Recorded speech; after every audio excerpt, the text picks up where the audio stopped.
Middle east में फिर ऐसा कुछ अनयूजुअल हुआ है जिसको आपको जानना है जरूरी। और इस बार ट्रिगर बना है यूएस मिलिट्री एयरक्राफ्ट का मूवमेंट।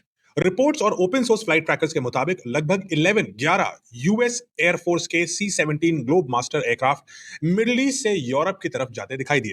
और कुछ मिलिट्री ऑब्जर्वर्स का कहना है कि ये पैटर्न नॉर्मल नहीं है, क्योंकि इसी तरह की हेवी एयरलिफ्ट एक्टिविटी उस समय भी देखी गई थी जब यूएस और इसराइल ने ईरान पर स्ट्राइक्स लॉन्च करे थे फरवरी में। ईरान ऑपरेशंस शुरू होने के पहले भी ऐसा ही भारी भरकम मिलिट्री ट्रांसपोर्ट एक्टिविटी देखी गई थी। और अब वही सवाल फिर से उठ रहा है, क्या रीजन में नई एस्केलेशन बढ़ने वाली है? रिपोर्ट्स के मुताबिक कई C-17 एयरक्राफ्ट और कुछ हेवी C-5 ट्रांसपोर्टर प्लेन्स अल उदैद जैसे मिडिल ईस्ट बेसिस से यूरोप की तरफ जाते देखे जा रहे हैं। कुछ फ्लाइट जर्मनी के रैमस्टीन एयरबेस की तरफ गए हैं।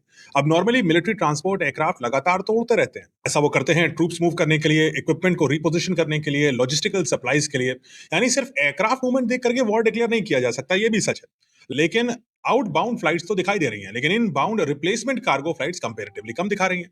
इसी वजह से स्पेकुलेशन ये शुरू हो गई है कि शायद यूएस सेंसिटिव इक्विपमेंट, पर्सनल या वल्नरेबल एसेट्स को रिपोजिशन कर रहा है, यानी मिडिल ईस्ट से हटा करके यूरोप में डाल दे रहा है, ताकि अगर स्ट्राइक्स हो तो उसके बाद ईरान इन पर स्ट्राइक्स ना कर पाए, क्योंकि पिछले फेज में ईरान ने यूएस का बहुत नुकसान किया था रिटेलिएशन स्ट्राइक्स में। अब ऑफिशियली तो कुछ भी कंफर्मेशन नहीं है कि अटैक्स इमिनेंट हैं या नहीं है, किसी को नहीं पता, लेकिन टाइमिंग ने सस्पेशन को बढ़ा दिया है। कल की द न्यूयॉर्क टाइम्स की रिपोर्ट आई थी जिसमें यह कहा गया था कि प्रेसिडेंट ट्रंप ईरान पर वापस अटैक करना चाहते हैं as early as next week, यानी ये जो हफ्ता आने वाला है इसी में अटैक करना चाहते हैं। और शायद यही इस पूरी सिचुएशन का सबसे डेंजरस हिस्सा है। मिडिल ईस्ट अभी भी उस स्टेज पर है जहां वॉर सिर्फ मिसाइल से ही नहीं बल्कि अनसर्टेनिटी से चल रहा है। Aircraft movement, satellite images, radar activity, diplomatic leaks, हर चीज ग्लोबल अटकलों का हिस्सा बन जाती है।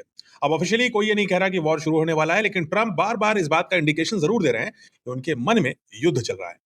यानी मिलिट्री एयरक्राफ्ट की रिपोजिशनिंग, डिप्लोमेसी का रुक जाना और राइजिंग रीजनल टेंशन, स्पेशली अब यूएई और ईरान के बीच में जो टेंशन आ रहे हैं, अगर इन तीनों को एक साथ रख दें तो आने वाले कुछ दिनों में मिडिल ईस्ट में कुछ क्रिटिकल हो सकता है। इसकी संभावना काफी हाई है।